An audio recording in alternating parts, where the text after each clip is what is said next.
El mundo, la vida y la muerte caminan gracias a una polea unida por la misma banda, por la misma fuerza.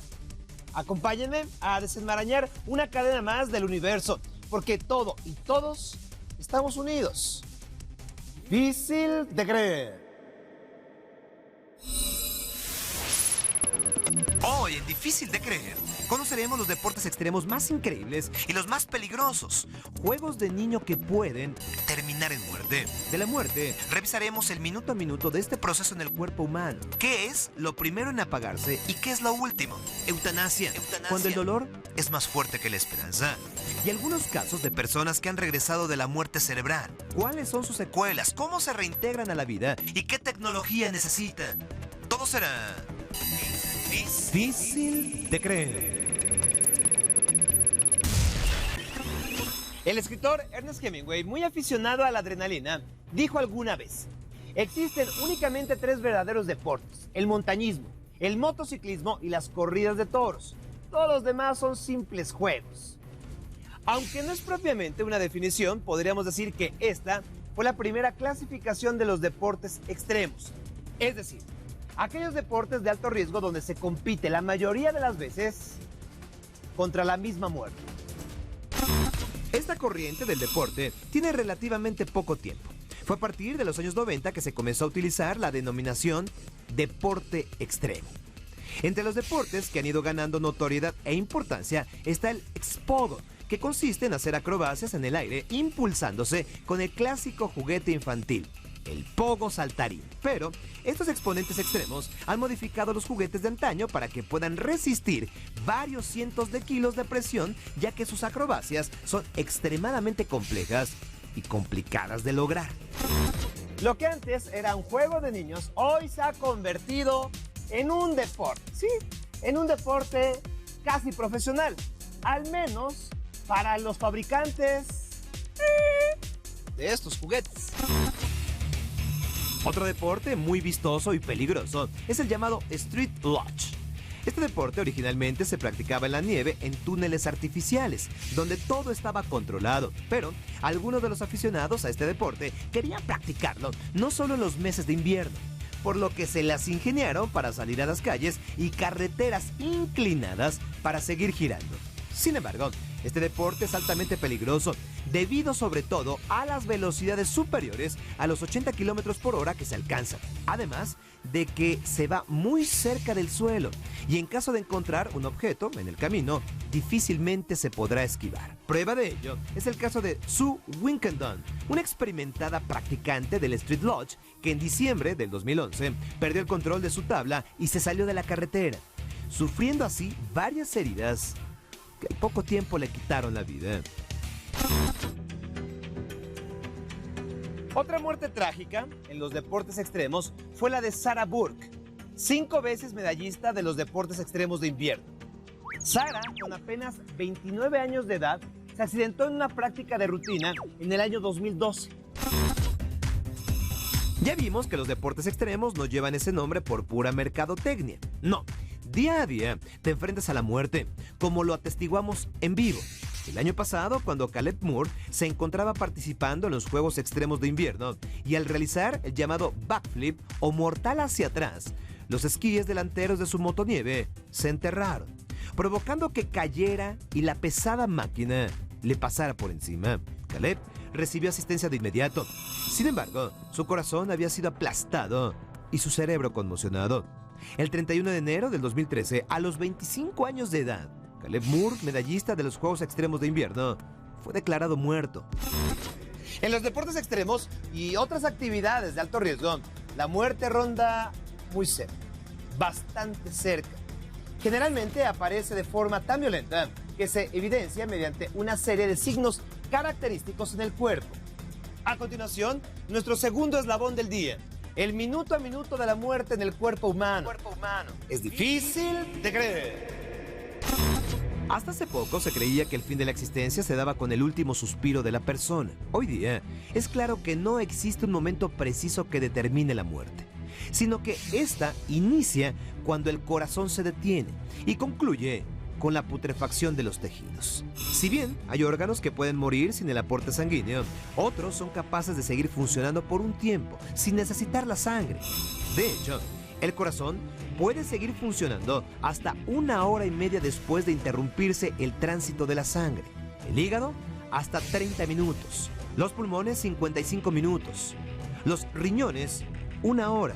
Y el cerebro, nuestro cerebro, entre 8 y 9 minutos. El órgano más sorprendente del cuerpo también sorprende tras la muerte. En vida rige la conciencia, razonamiento, movimientos, decisiones, memoria, aprendizaje, emociones y estímulos sensoriales. Pero sus extraordinarias capacidades no lo libran de su fragilidad. Cuando el aporte sanguíneo se interrumpe por 4 minutos, es imposible recobrar la conciencia. Y media hora sin el riego sanguíneo en el bulbo raquídeo detona una muerte cerebral. Sin cerebro, la persona queda en estado vegetal. El drástico descenso de la temperatura se da a los 40 minutos del fallecimiento. Tocar un cuerpo bajo estas circunstancias es como tocar un hielo, debido a que en la piel se ha dado una acelerada evaporación de vapor de agua. El cuerpo entonces se deshidrata rápidamente, los globos oculares experimentan una fuerte contracción y la dermis adquiere un tono gris pálido. Junto a ello, se observan contracturas de los maxilares, flexiones en los dedos de las manos o pies y la llamada carne de gallina. Y aunque parece un asunto de ultratumba, hay cuerpos que llegan a incorporarse quedando literalmente sentados con el tronco en posición vertical. Así de crudo es el minuto a minuto de la muerte en el cuerpo humano. Sin embargo, y pese a lo aterrante que resulta el proceso, hay veces que esta no llega, ni siquiera en personas al límite del dolor y la desesperación. En efecto, la eutanasia es una de las decisiones más difíciles que llega a tomar una persona que padece una enfermedad incurable y cuya agonía es insostenible. Pero, dada la fragilidad de su salud, ni siquiera tiene la fuerza o los recursos propios para quitarse la vida. Entonces, se ve obligada a solicitarlo a alguien más, convirtiéndose así en un asunto polémico y difícil de creer. Uno de los casos de eutanasia que crean más controversia es cuando la persona que lo solicita no presenta una condición médica grave y aún así busca programar su muerte. Albert Heringa, hijastro de Mary Van Mock, es un claro ejemplo. En 2008, él la ayudó a morir cuando la mujer tenía 99 años de edad, luego de que ella se sintiera realizada y satisfecha con su vida. Fue entonces cuando Albert trituró 161 pastillas tranquilizantes en una taza de yogurt. Luego, se lo dio a beber a la señora, cumpliendo así su deseo de muerte. Tiempo después, Albert confesó y fue llevado a juicio en Holanda, siendo condenado a 3 meses de encierro domiciliario.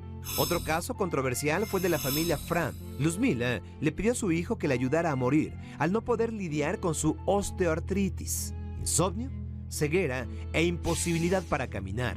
El crónico dolor de su madre animó a Carlos Fram a realizarlo. Para ello, preparó un cóctel de somníferos y morfina, pero lo que la mujer no sabía es que Carlos también se quitaría la vida, pues no soportaba vivir sin ella. Luego del deceso de su progenitora, Carlos ingirió la pócima mortal. Sin embargo, fue salvado por paramédicos y acusado de homicidio agravado. Se le dictó entonces una pena de 16 meses en prisión. Conmovedor también resultó el caso de 2 hermanos gemelos que lograron el beneficio de la eutanasia en Bélgica. El Hospital Universitario de Bruselas la practicó por medio de inyección letal. Mark y Edmond Verbesen vivieron y murieron juntos.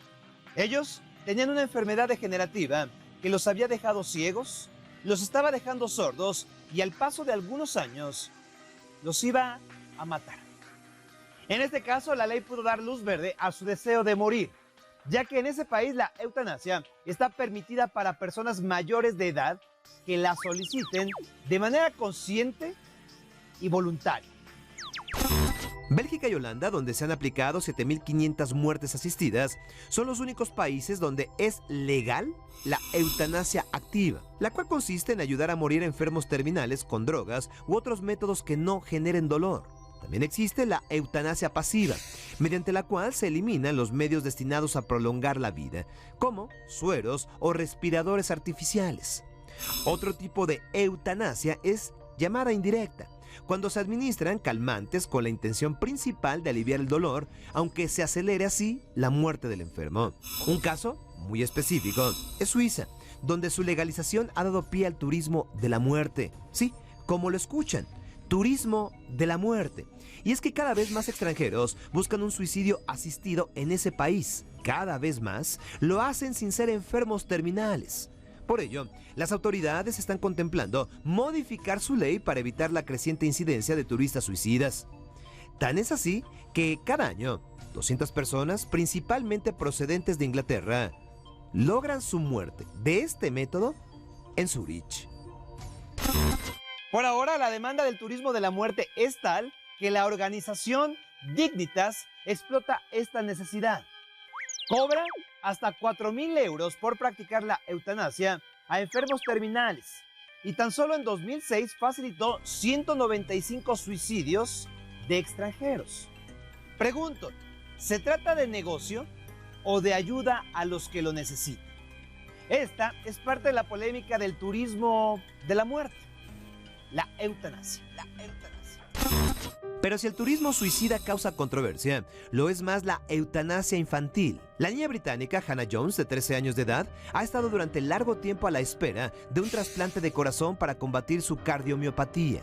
Cansada de años de quimioterapia, operaciones y prolongadas hospitalizaciones, pudo convencer a las autoridades para evitar cualquier tratamiento médico y así esperar la muerte tranquila y en compañía de sus seres queridos en casa. Pero lograr su deseo fue complicado, pues el hospital donde la han atendido consideró pelear la custodia de la niña a sus padres. Por su parte, Bélgica también está en el ojo del huracán al haber dado luz verde a la eutanasia en menores de 18 años. Por ley, se plantea que un menor con sufrimiento continuo e incurable debido a una enfermedad puede tomar la decisión de poner fin a su vida. De inmediato, las reacciones en contra y a favor no se hicieron esperar. Entre esta polémica vale la pena mencionar el caso de Tony Nicholson, quien murió sin derecho a la eutanasia. El británico llevaba 7 años sin poder moverse ni hablar, ello a causa de un derrame cerebral. Únicamente podía usar sus ojos para accionar un dispositivo electrónico. De este modo, pudo pedir mediante su cuenta de Twitter que le ayudaran a morir. Sin poder lograrlo, los últimos años de su tortuosa vida, solo pensaba en la mala suerte que ocurrió al haber quedado postrado a una cama. Madeleine Gauron sorprendió a médicos y familiares por recuperarse rápidamente de una muerte cerebral. Los parientes de la canadiense ya habían autorizado la donación de sus órganos, cuando, de manera inesperada, ella abrió sus ojos. Luego empezó a comer. Pronto ya pudo caminar y seguir con su vida.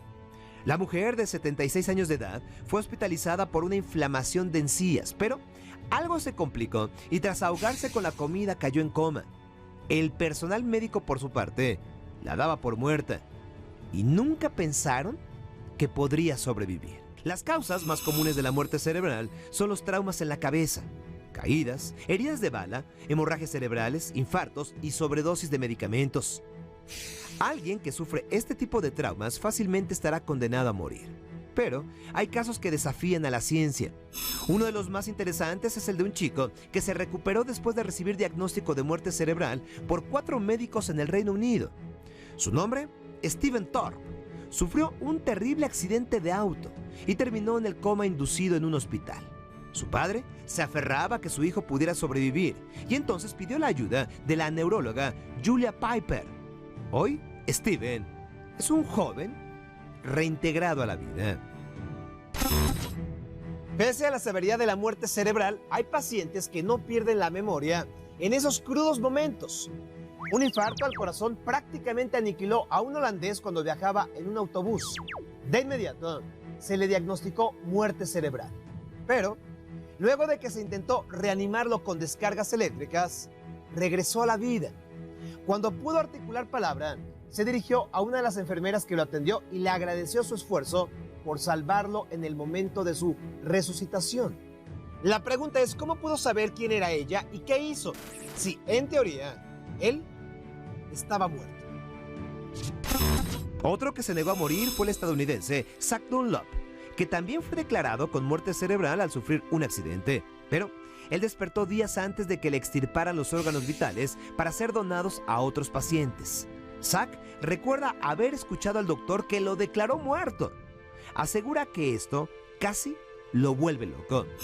La familia dudaba de que realmente él estuviera muerto, así que le hicieron pruebas y le pidieron a los médicos retomar el tratamiento. Por fortuna, días después, Zach despertó. El diagnóstico de muerte cerebral para muchos es el fin de la vida, pero para otros es el inicio de un nuevo camino. Aunque hemos revisado algunos casos esperanzadores, no podemos omitir su lado oscuro. No siempre la recuperación es fácil y la mayoría de las veces ni siquiera llega al 100%. Sam Schmidt, un estudiante de Arizona, sufrió muerte cerebral y milagrosamente despertó, pero ha tenido que enfrentar un largo proceso de rehabilitación. ¿Para qué? Bueno, pues para reaprender a hablar, caminar, incluso ir al baño. Por fortuna, la tecnología trabaja para facilitar los procesos de rehabilitación al grado de conectar robots directamente al cerebro. Este es nuestro último eslabón del día. La tecnología que elimina discapacidades. Difícil de creer. Jen Sherman, una mujer casada y con 2 hijas, tenía una vida normal hasta hace 12 años. Mientras caminaba de regreso a su casa, sintió que las piernas comenzaban a fallarle. Asustada, acudió al médico que le dio una terrible noticia. Jan padecía de una extraña degeneración en su sistema nervioso que paulatinamente la dejaría parapléjica, sin poder mover un solo músculo del cuello hacia abajo. Pero, en el 2012, Jan se inscribió en un programa de la Universidad de Pittsburgh que estaba tratando de conectar un brazo robótico a un cerebro humano. Jan, con nada que perder, participó de manera activa como conejilla de indias. Después de una delicada operación cerebral, pudo con sus pensamientos controlar ese brazo, como si siempre hubiera estado conectado a ella.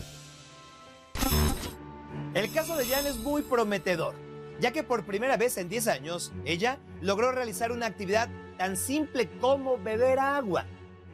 Beber agua, sin que nadie la ayudara. Los especialistas pronostican que para el año 2050, este tipo de prótesis controladas por el cerebro serán comunes, muy comunes. Pero ¿qué ocurre con aquello de la calidez humana si los brazos robóticos son de metal y plástico? Eso deberíamos preguntárselo a Nigel Ackland, un trabajador de la industria acerera que sufrió un accidente laboral que le arrancó su antebrazo derecho. Nigel probó durante años diversas prótesis que, si bien le ayudaban con sus tareas de la vida diaria, estaban muy lejos de satisfacerlo. Hasta que se le conectó la mano Bebionic 3, una mano robótica que básicamente funciona abriendo y cerrando a partir de sus movimientos musculares, pero que debido a su diseño y a su batería es lo más cercano que Nigel ha estado de sentirse completo desde que perdió su brazo. La frase donde pone el ojo, pone la bala, nunca había tomado tanta relevancia en cuanto a medicina se refiere. Pues otra tecnología que se ha desarrollado para ayudar a las personas con discapacidades motoras es el eye tracking. Repito, eye tracking. Esta tecnología del eye tracking se utiliza en pantallas que permiten a sus usuarios, sin la necesidad de teclado o mouse, usar una computadora de la misma forma que cualquier otra persona, ya sea para escribir, recibir correspondencia, hacer videoconferencia o simplemente navegar en la red. Otra tecnología que también está ayudando en la medicina robótica es la realidad virtual. Por ejemplo, en Inglaterra se ha desarrollado un programa con un personaje virtual llamado Guido, que es capaz de traducir de manera instantánea las palabras al lenguaje de señas. De esta forma, Guido podría estar cargado en un teléfono, una computadora o, por qué no, en unas gafas de realidad aumentada que en unos meses se pondrán de moda. Ahí es donde entra la tecnología del siglo XXI, que en pleno 2014 nos mantiene unidos a todos en una cadena de la que no podemos escapar. Soy Sergio Sepúlveda y nos vemos en la próxima teoría e investigación para seguir comprobando que aún a distancia todos estamos unidos. Difícil de creer.